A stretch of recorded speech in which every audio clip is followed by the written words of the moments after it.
Alright, here we go again. We've been here before. Or, well, maybe not for you, but I've been here like several times. I'm gonna be trying the broadsword with flame resin this time, and with great combustion, alongside with the sage's ring for quicker spell time. And I'm hoping that with this combination, that we can see victory unfold before our very eyes. Before I was using the partisan, and that was a good tool for sweeping motions. And it was taking care of large quantities of mobs quite quickly. However, my issue was that it wasn't very speedy, so it was quite low on DPS. Unlike the broadsword, which is your standard sort of straight sword moveset outside of its heavy attack, which is like a running sweep that I don't want to do right now because, quite frankly, it would not be helpful to this fight in general. So far so good though. We are one defeat of a deacon before we summon the big pope. And we're doing pretty well in Estes so far. I'm gonna just hide behind the pillar and resin back up. And then we'll go for it. We have them in such a way that it's not super terrible for when the Pope spawns. Alright, Pope spawn. For this, it's just a case of trying to kill the bugger.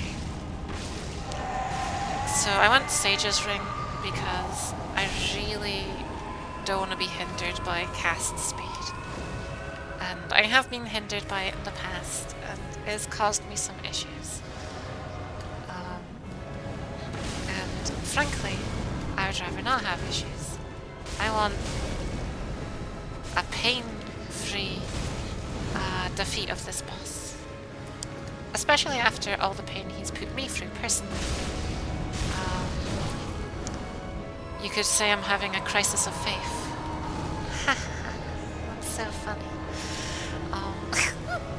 Oh dear, I'm a bit of a dork.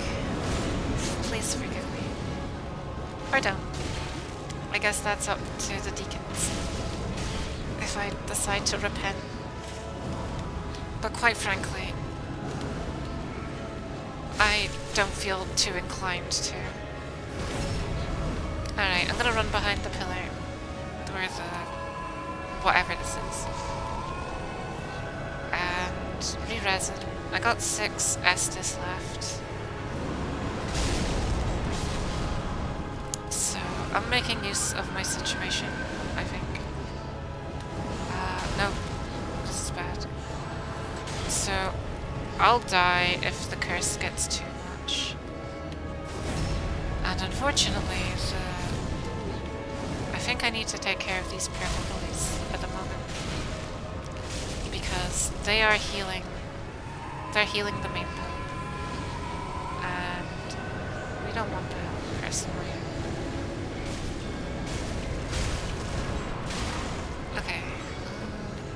We want to backstab him, remove the evilness. You know, the evil is not good for the ambience of the room, I would personally say. Okay, good. We've taken care of all the purple robed boys. We've managed to successfully take off a good chunk of hit points. Now we want to get close to him so he can't swipe us with the magical darkness that he holds. We need to get the tall boy, remove the evil ambience, and then we need to live.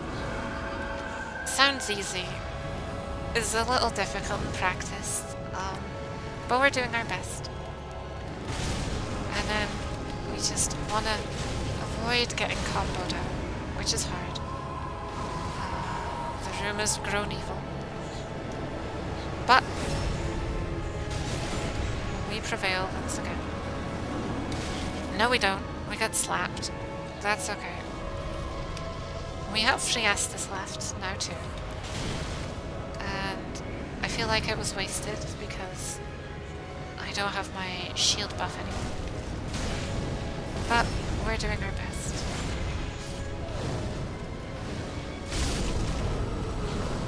Okay. Okay, we're doing well on damage. We're doing very well on damage.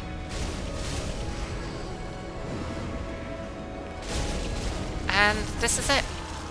Fantastic. Alright. That might seem a lot easier than it was. Most bosses are easier because they're single target. And for a run like this, managing high amounts of mobs is very difficult to achieve. Um, However, it was done. So I used a raw broadsword. Now you might be wondering why this is +1. You actually get it from the undead settlement as a drop item, so I didn't personally upgrade this, and so it doesn't ruin the integrity of my run. Belts don't matter. I guess the ring setup matters somewhat. I use Witch's Ring and Swamp Ring for damage. Lloyd Shield Ring to prevent myself getting like one shot by that darkness orb, because that does a lot of damage if it gets hit. And I want the Sage's Ring just for speed of spamming Great Combustion. Alright, this was a lot more difficult than I expected, but we did it. Thank you for watching. Bye bye.